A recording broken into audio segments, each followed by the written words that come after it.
Hi, ನಾನು Sandeep from tech in Kannada. ನಿಮ್ಮೆಲ್ಲರಿಗೂ ಗೊತ್ತಿರ್ಬೋದು, ಇವತ್ತು ರಿಯಲ್ಮಿ 6 ಐಫೋನ್ ಲಾಂಚ್ ಆಗ್ತಾ ಇರುವಂಥದ್ದು. ನೋಡ್ತಾ ಇದ್ರೆ ಆ ಒಂದು ಫೋನ್ ನನ್ನ ಹತ್ರ ಇರುವಂಥದ್ದು. ಈ ಒಂದು ವಿಡಿಯೋ ಮಾಡೋ ಟೈಮಲ್ಲಿ ಈ ಒಂದು ಫೋನ್ನ ಬೆಲೆ ಇನ್ನೂ ರಿವೀಲ್ ಆಗಿಲ್ಲ. ನನಗನ್ನಿಸ್ತಂಗೆ ಈ ಒಂದು ಫೋನ್ 13,000 ರಿಂದ 14,000 ರೇಂಜಲ್ಲಿ ಲಾಂಚ್ ಆಗ್ಬೋದು ಅಂತ ಅನ್ಸುತ್ತೆ. ಏನಕ್ಕೆ ಅಂತ ಅಂದರೆ 12,000ಕ್ಕೆ ಲಾಂಚ್ ಮಾಡೋಕ್ಕಾಗಲ್ಲ. ಏನಕ್ಕೆ ಅಂದರೆ ನಾರ್ಜೋ 10 ಇದೆ ಅದರಲ್ಲಿ, 15,000ಕ್ಕೂ ಲಾಂಚ್ ಮಾಡೋಕ್ಕಾಗಲ್ಲ. ಏನಕ್ಕೆ ಅಂದರೆ ರಿಯಲ್ಮಿ 6 ಇದೆ ಅದರಲ್ಲಿ. ಸೊ ನನಗನ್ನಿಸ್ತಂಗೆ 12,000 ರಿಂದ 13,000 ಮಧ್ಯದಲ್ಲಿ ಈ ಒಂದು ರಿಯಲ್ಮಿ 6 ಐಯನ್ನು ಲಾಂಚ್ ಮಾಡಲಾಗುತ್ತೆ ಅಂತ ಅನ್ಸುತ್ತೆ ನನಗೆ. ಇನ್ನೊಂದು ವಿಷಯನಪ್ಪ ಅಂತಂದರೆ, ಒಂದು ರಿಯಲ್ಮಿ 6ಗೂ ರಿಯಲ್ಮಿ 6 ಐಗೂ ಮೇಜರ್ ಡಿಫ್ರೆನ್ಸ್ ಏನೂ ಇಲ್ಲ. ಕ್ಯಾಮ್ರಾ ಅನ್ನೋದು ಬಿಟ್ಟರೆ ಬೇರೆ ಏನು ಡಿಫ್ರೆನ್ಸ್ ಇಲ್ಲ, ಲಿಟ್ರಲಿ ಬೇರೆ ಏನು ಡಿಫ್ರೆನ್ಸ್ ಇಲ್ಲ. ಸೊ ಏನಾದರೂ ಒಂದು ವೇಳೆ ಈ ಒಂದು ಫೋನ್ 13,000 ಅಥವಾ 13,500 14,000ಕ್ಕೆ ಲಾಂಚ್ ಆಯಿತು ಅಂತ ಅಂದರೂ ಕೂಡ ಒಂದು ಒಳ್ಳೆಯ ಫೋನ್ ಆಗಲಿದೆ ಅಂತ ನನಗನ್ಸುತ್ತೆ. ಒಂದು ವೇಳೆ ಇದು ಒಂದು 6 ತಿಂಗಳು ಮುಂಚೆ ಲಾಂಚ್ ಆಗಿತ್ತು ಅಂದರೆ ಈ ಒಂದು GST ಬರೋಕ್ಕಿಂತ ಮುಂಚೆ ಲಾಂಚ್ ಆಗಿತ್ತು ಅಂತ ಅಂದರೆ ಈಗ GST ಜಾಸ್ತಿ ಮಾಡಿದ್ರು, ಟ್ಯಾಕ್ಸನ್ನು ಜಾಸ್ತಿ ಮಾಡಿದ್ರು ಮೊಬೈಲ್ಗಳ ಮೇಲೆ. ಅದಕ್ಕಿಂತ ಮುಂಚೆ ಏನಾದ್ರು ಲಾಂಚ್ ಆಗಿತ್ತು ಅಂತ ನನಗನ್ನಿಸ್ತಂಗೆ ಆರಾಮಾಗಿ 11,000 ರಿಂದ 12,000 ರೇಂಜಲ್ಲಿ ಆರಾಮಾಗಿ ಲಾಂಚ್ ಆಗ್ತಾಯಿತ್ತು. ಬಟ್ ಈಗ ಬೆಲೆ ಜಾಸ್ತಿ ಆಗಿರೋದ್ರಿಂದ ಈ ಒಂದು ಫೋನ್ 13,000-14,000ಕ್ಕೆ ಲಾಂಚ್ ಆಗ್ಬೋದು ಅಂತ ಅನಿಸುತ್ತೆ. ಇನ್ನೂ ಕಮ್ಮಿಗೆ ಲಾಂಚ್ ಆಯಿತು ಅಂದರೆ ಕ್ರೇಜಿ ಅಂತ ಹೇಳೋದಕ್ಕೆ ಇಷ್ಟಪಡ್ತೀನಿ. ಸೊ ಈ ಒಂದು ಫೋನ್ ಇವತ್ತು ಅನ್ಬಾಕ್ಸ್ ಮಾಡ್ತೀನಿ, ರಿವ್ಯೂ ಮಾಡ್ತೀನಿ, ಏನು ಚೆನ್ನಾಗಿದೆ ಏನು ಚೆನ್ನಾಗಿರಬೇಕು, ಕಂಪ್ಲೀಟ್ ಡೀಟೇಲ್ಸ್ ಕೊಡ್ತೀನಿ. ಅದಕ್ಕಿಂತ ಮುಂಚೆ ನೀವು ನಮ್ಮ tech in Kannada YouTube subscribe ಮಾಡ್ಕೊಂಡಿಲ್ಲ ಅಂತಂದರೆ ಸಬ್ಸ್ಕ್ರೈಬ್ ಮಾಡ್ಕೊಳ್ಳಿ ಮತ್ತು ಬೆಲ್ ಐಕನ್ ಕೂಡ ಕ್ಲಿಕ್ ಮಾಡ್ಬೋದು. ಮೊದಲಾಗಿ ಒಂದು ಫೋನನ್ನು ಅನ್ಬಾಕ್ಸ್ ಮಾಡೋಣ. ನೋಡ್ತಾ ಇದ್ರೆ ಒಂದು ಬಾಕ್ಸ್ ನಿಮಗೆ ಈ ರೀತಿ ನೋಡಿ ಸಿಗ್ತಾ ಇರುವಂಥದ್ದು. ಈ ಒಂದು ಬಾಕ್ಸನ್ನು ಓಪನ್ ಮಾಡಿದ ತಕ್ಷಣ ಇನ್ನೊಂದು ಸಣ್ಣ ಬಾಕ್ಸ್ ಸಿಗ್ತಾ ಇರುವಂಥದ್ದು. ಆ ಒಂದು ಬಾಕ್ಸ್ ಒಳಗೆ ನಿಮಗೆ ಒಂದು ಟ್ರಾನ್ಸ್ಪರೆಂಟ್ ಬ್ಯಾಕ್ ಕವರ್ ನೀಡಲಾಗಿರುವಂಥದ್ದು ಮತ್ತು ಒಂದು user manual, quick start guide ಇರುವಂಥದ್ದು. ಜೊತೆಗೆ ಇದರೊಳಗೆ ಒಂದು ಸಿಮ್ ಎಜೆಕ್ಟರ್ ಟೂಲ್ಸ್ ಇರುವಂಥದ್ದು. ಅದನ್ನು ಬಿಟ್ಟರೆ ಡೈರೆಕ್ಟಾಗಿ ಒಂದು ಫೋನ್ ನಿಮಗೆ ನೋಡ್ತಾ ಇದ್ದೀರಾ.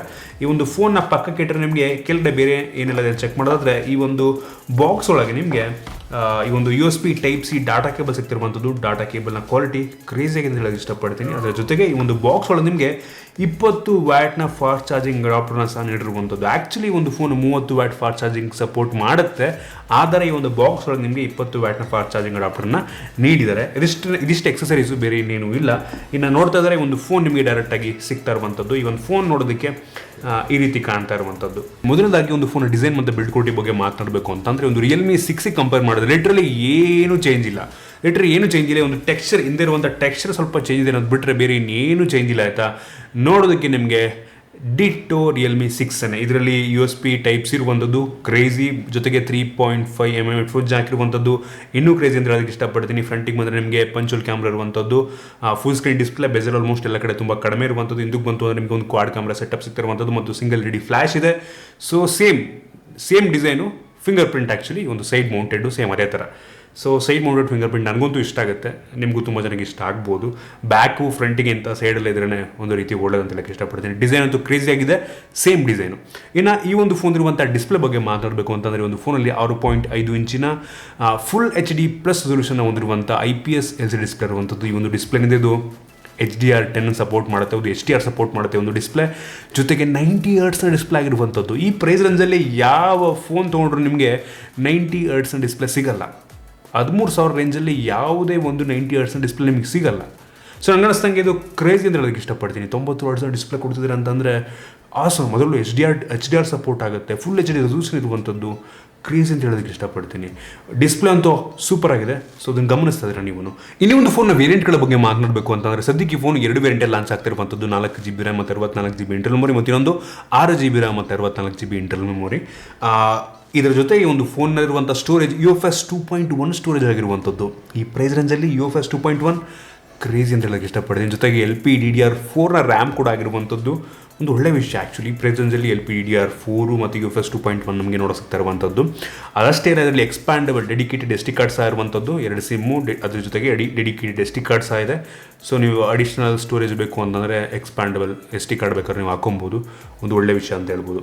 ಇನ್ನೂ ಒಂದು ಫೋನ್ ಇರುವಂಥ ಪ್ರೊಸೆಸರ್ ಬಗ್ಗೆ ಮಾತನಾಡಬೇಕು ಅಂತಂದರೆ, ಒಂದು ಫೋನಲ್ಲಿ Helio G90T ಪ್ರೊಸೆಸರ್ ಇರುವಂಥದ್ದು ಕ್ರೇಜಿ ಅಂತ ಹೇಳೋದಕ್ಕೆ ಇಷ್ಟಪಡ್ತೀನಿ. ಈ ಒಂದು ಪ್ರೈಸ್ ರೇಂಜಿಗೆ 13,000 ರಿಂದ 14,000 ಪ್ರೈಸ್ ರೇಂಜಿಗೆ ನಿಮಗೆ ಇದಕ್ಕಿಂತ ಪವರ್ಫುಲ್ ಆಗಿರುವಂಥ ಫೋನು ಮತ್ತು ಪ್ರೊಸೆಸರ್ ಸಿಗಲ್ಲ ನಿಮಗೆ. 14,000ಕ್ಕೆ ಯಾರು ಕೂಡ ಇಷ್ಟು ಪವರ್ಫುಲ್ ಆಗಿರುವಂಥ ಫೋನ್ನ ನಿಮಗೆ ನೀಡ್ತಾ ಇಲ್ಲ. ನೀವೇನಾದರೂ ಈ ಪ್ರೈಸ್ ರೇಂಜಲ್ಲಿ ಒಂದು ಒಳ್ಳೆ ಪವರ್ಫುಲ್ ಫೋನ್ ತೊಗೊಬೇಕು ಅಂತಂದರೆ ಇದನ್ನೇ ತೊಗೊಬೇಕು ನೀವು. ಇದಕ್ಕಿಂತ ಪವರ್ಫುಲ್ ಆಗಿರುವಂಥ ಫೋನ್ ನಿಮಗೆ ಸಿಗೋದಿಲ್ಲ. G90T ಪ್ರೊಸೆಸರ್ನ ಹೊಂದಿರುವಂಥ ಕ್ರೇಜಿ ಪರ್ಫಾರ್ಮೆನ್ಸ್ ನೀಡುತ್ತದೆ ನಿಮಗೆ. ಆರಾಮಾಗಿ ಎಲ್ಲ ಗೇಮು ನೀವು ಒಂದು ಹೈ ಸಿಟ್ಟಿಂಗಲ್ಲಿ ಆಡ್ಕೊಂಡ್ಬಿಡ್ಬೋದು ಆಯಿತಾ, ಆರಾಮಾಗಿ ಆಡ್ಬೋದು ನೀವು.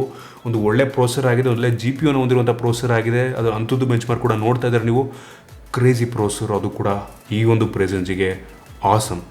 ಇದಕ್ಕಿಂತ ಪವರ್ಫುಲ್ ಆಗಿರುವಂಥ ಫೋನ್ ಸದ್ಯಕ್ಕಂತೂ ಇಲ್ಲ. ಇನ್ನೂ ಒಂದು ಫೋನ್ ಇರುವಂಥ ಕ್ಯಾಮ್ರಾ ಬಗ್ಗೆ ಮಾತನಾಡಬೇಕು ಅಂತಂದರೆ, ಒಂದು ಫೋನಲ್ಲಿ ರಿಯರಲ್ಲಿ ಕ್ವಾಡ್ ಕ್ಯಾಮ್ರಾ ಇರುವಂಥದ್ದು. ಅದರಲ್ಲಿ ಮೈನ್ ಸೆನ್ಸರ್ ಅಂದ್ಬಿಟ್ಟು 48 ಮೆಗಾ ಪಿಕ್ಸೆಲ್ನ ಮೈನ್ ಸೆನ್ಸರ್ ಇದಾಗಿರುವಂಥದ್ದು. ರಿಯಲ್ಮಿ 6 ನಿಮಗೆ 64 ಮೆಗಾ ಪಿಕ್ಸೆಲ್ನ ಕ್ಯಾಮ್ರಾ ಸಿಗ್ತಾ ಇತ್ತು. ಅದೊಂದೇ ಡಿಫ್ರೆನ್ಸು, ಇದರಲ್ಲಿ 48 ಮೆಗಾ ಪಿಕ್ಸೆಲ್ ಕ್ಯಾಮ್ರಾ ಸಿಗ್ತಾ ಇದೆ.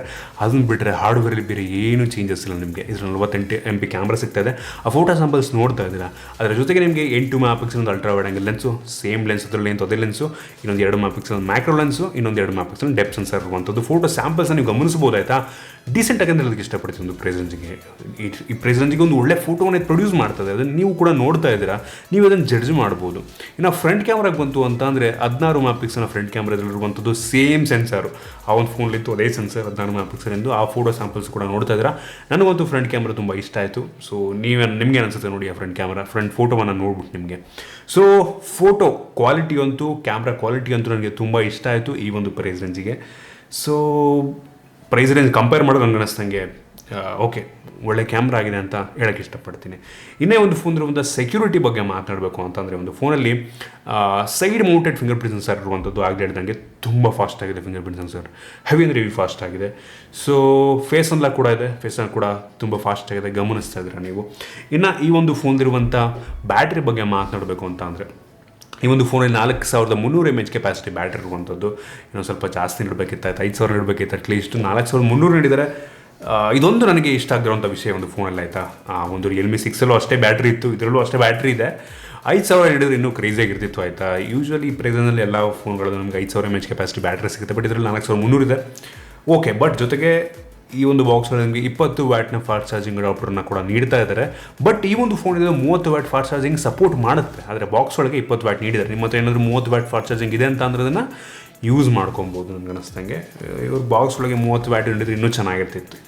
ಸೊ ಇದಿಷ್ಟು ಈ ಒಂದು ಫೋನ್ನ ಮೈನ್ ಫೀಚರ್ ಅಂತ ಹೇಳಕ್ಕೆ ಇಷ್ಟಪಡ್ತೀನಿ. ಈ ಒಂದು ಫೋನಿದೆ, ಇದು ಆ್ಯಂಡ್ರಾಯ್ಡ್ 10 ಬೇಸ್ ಮೇಲೆ ರನ್ ಆಗ್ತಿರುವಂಥದ್ದು. ಸೊ ಓವರಾಲ್ ಕಾನ್ಫಿಗರೇಷನ್ ನನಗೆ ಅನಿಸಿದಂಗೆ ತುಂಬ ಇಷ್ಟ ಆಯಿತು ಈ ಒಂದು ಪ್ರೈಸ್ ರೇಂಜಿಗೆ. ಅಂದರೆ 13,000 ರಿಂದ 14,000 ಇನ್ನೂ ಪ್ರೈಸ್ ಎಷ್ಟು ಲಾಂಚ್ ಆಗುತ್ತೆ ಅಂತ ಗೊತ್ತಿಲ್ಲ. ನಾನು ಅಂದ್ಕೊಂಡಿದ್ದೀನಿ 13,000 ರಿಂದ 14,000 ಅಷ್ಟಕ್ಕೆ ಲಾಂಚ್ ಆಗುತ್ತೆ, ಆಗಲೇಬೇಕು ಆಯಿತಾ. 13,000 ರಿಂದ 14,000 ಇನ್ನೂ ಕಡಿಮೆ ಆದರೆ ಇನ್ನೂ ಕ್ರೇಜಿ ಅಂತ ಹೇಳಕ್ಕೆ ಇಷ್ಟಪಡ್ತೀನಿ. 13,000 ರಿಂದ 14,000 ಪ್ರೈಸ್ ರೇಂಜಿಗೆ ಒಂದು ಒಳ್ಳೆಯ ಫೋನ್ ಆಗಿದೆ ಅಂತ ಹೇಳಕ್ಕೆ ಇಷ್ಟಪಡ್ತೀನಿ. ಇದರ ಕಾಂಪಿಟೇಟರ್ ಬೇರೆ ಯಾರಪ್ಪ ಕಾಂಪಿಟೇಟರ್ ಅಂತ ನೋಡೋದಕ್ಕೆ ಹೋದರೆ ಈ ಒಂದು ರೆಡ್ಮಿ 9 ಇರ್ಬೋದು ಆಯಿತಾ. ರೆಡ್ಮಿ 9 ನಿಮಗೆ 90 Hz ಡಿಸ್ಪ್ಲೇ ಸಿಗ್ತಾನೆ ನಿಮಗೆ. ಸೊ ಅದ್ರ ಜೊತೆಗೆ ಆಲ್ಮೋಸ್ಟ್ ಸಿಂಪಲ್ ಕಾನ್ಫಿಗರೇಷನ್ನೇ. ಬಟ್ ಪರ್ಫಾರ್ಮೆನ್ಸ್ ವೈಸು ಅದಕ್ಕಿಂತ ತುಂಬ ಪವರ್ಫುಲ್ ಆಗಿರುವಂಥ ಫೋನ್ ಇದಾಗಿರುವಂಥದ್ದು. G90T ಪ್ರೋಸರ್ ಇದರಲ್ಲಿ crazy powerful processor. So comparatively ನಾನೇನಾದರೂ ನೀವು ಈ ಪ್ರೈಸಲ್ಲಿ ಒಂದು ಫೋನ್ ತೊಗೋತೀರಾ ಅಂತಂದರೆ, ಅಂದರೆ 10,000 ರಿಂದ 15,000 ಒಳಗಡೆ, 14,000 ಒಳಗಡೆ ಫೋನ್ ತೊಗೋತೀರಾ ಅಂತಂದರೆ ಇದೇ ಫೋನ್ ತೊಗೊಳ್ಳಿಂದ ಚೂಸ್ ಮಾಡೋಕ್ಕೆ ಇಷ್ಟಪಡ್ತೀನಿ. ಒಂದು ಒಳ್ಳೆ ಫೋನ್ ಆಗಿರುವಂಥದ್ದು ಆಯಿತಾ. ಸೊ ಬ್ಯಾಟ್ರಿಗೆ ಒಂದು ಸ್ವಲ್ಪ ಜಾಸ್ತಿ ಇದ್ದರೆ ಇನ್ನೂ ಕ್ರೇಜಿ ಆಗಿರ್ತಿತ್ತು. ಬಟ್ ಹೆವಿ ಪವರ್ಫುಲ್ ಆಗಿರುವಂಥ ಫೋನು ನನಗೊಂದು ತುಂಬ ಇಷ್ಟ ಆಯಿತು. ಸೊ ಇದಿಷ್ಟು ನಾನು ಒಂದು ಆನೆಸ್ಟ್ ರಿವ್ಯೂ ಅಂತ ಹೇಳಕ್ಕೆ ಇಷ್ಟಪಡ್ತೀನಿ ಒಂದು ಫೋನ್ ಬಗ್ಗೆ. ನಿಮಗೆ ಅನಿಸುತ್ತೆ ಈ ಒಂದು ಡಿವೈಸ್ನ ಬಗ್ಗೆ ದಯವಿಟ್ಟು ಎಲ್ಲರೂ ಕಾಮೆಂಟ್ ತಿಳಿಸ್ಬೋದು. ನಿಮಗೆ ಏನಾದರೂ ಒಂದು ವಿಡಿಯೋ ಇಷ್ಟ ದಯವಿಟ್ಟು ಲೈಕ್ ಮಾಡಿ, ಶೇರ್ ಮಾಡಿದ ರೀತಿ ನಮ್ಮ ಬೇರೆ ಬೇರೆ ವಿಡಿಯೋಗಳಿಗೆ ನಮ್ಮ ಟೆಕ್ ಇನ್ ಕನ್ನಡ ಟಿಪ್ಸ್ನ ಸಬ್ಸ್ಕ್ರೈಬ್ ಮಾಡ್ಕೊಂಡಿಲ್ಲ ಅಂತ ಅಂದರೆ ಇಲ್ಲಿ ಸಬ್ಸ್ಕ್ರೈಬ್ ಮಾಡ್ಕೊಳ್ಳಿ, ಒಂದು ಬೆಲ್ ಐಕನ್ ಕೂಡ ಕ್ಲಿಕ್ ಮಾಡ್ಬೋದು. ಸಿಗೋಣ ಮುಂದೆ ವಿಡಿಯೋದಲ್ಲಿ.